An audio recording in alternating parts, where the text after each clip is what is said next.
those folds, they move up and down. They protect the bottom half of his body, but again, if he had any plate there, when he bends forward, they'll be digging into the top of his legs, so he'll impede his movement. So, heavily riveted at the side, a bit of lever at the front, it means that they all kind of concertina into themselves, meaning they can move forward, like so, to be able to make it forward.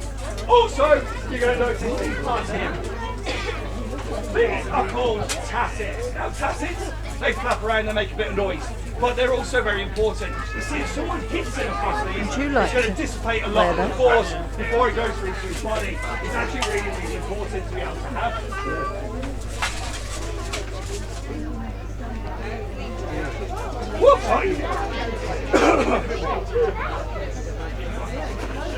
So, we're pretty much there with the armour he's wearing, okay? He's now putting on what most of us consider to be the single most important part of all of his armour.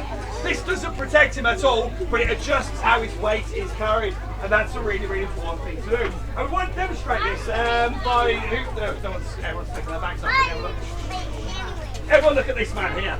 There you go. Hello, sir. You're okay. Thank you very much for volunteering to be part of my show. Okay, what's your name, sir? Steve. Steve. Okay, everyone. Everyone look at Steve over here, right? So Steve here, okay, as we can probably tell, is quite a dapper gentleman, okay?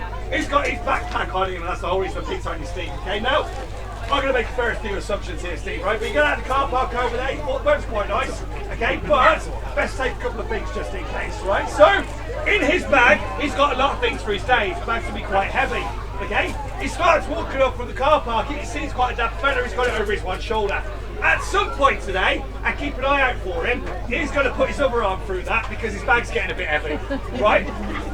What he's not going to do is just sit there and take a bunch of stuff out and leave it at the side, okay? He wants to keep it, but by putting both arms through it, it's going to distribute the weight nice and easily, and it's going to make it easy to carry, okay? If he gets really tired, and watch out for that one, he's going to do that clip up on the front as well, okay? And that sucks the weight onto his knee. Big round of applause to Steve. Thank you very much, Steve.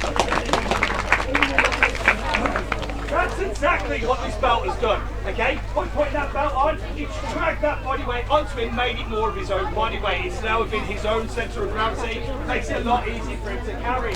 He's got roughly 5 stone worth of extra weight on him right now in a second, okay? It's an incredible weight, but once he's in it, he can run around, he can move around, he can jump around, he can do whatever he wants.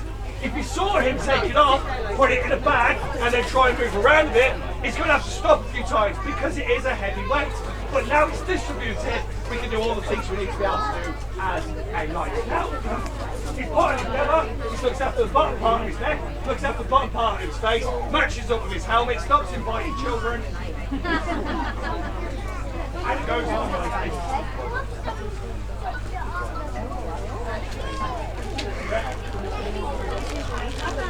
Right, folks, straight this way, back into the job. And it goes on just like this. Sorry about that. So here we have, with his design, a 15th century pioneer with Sir Guy de Maupassant.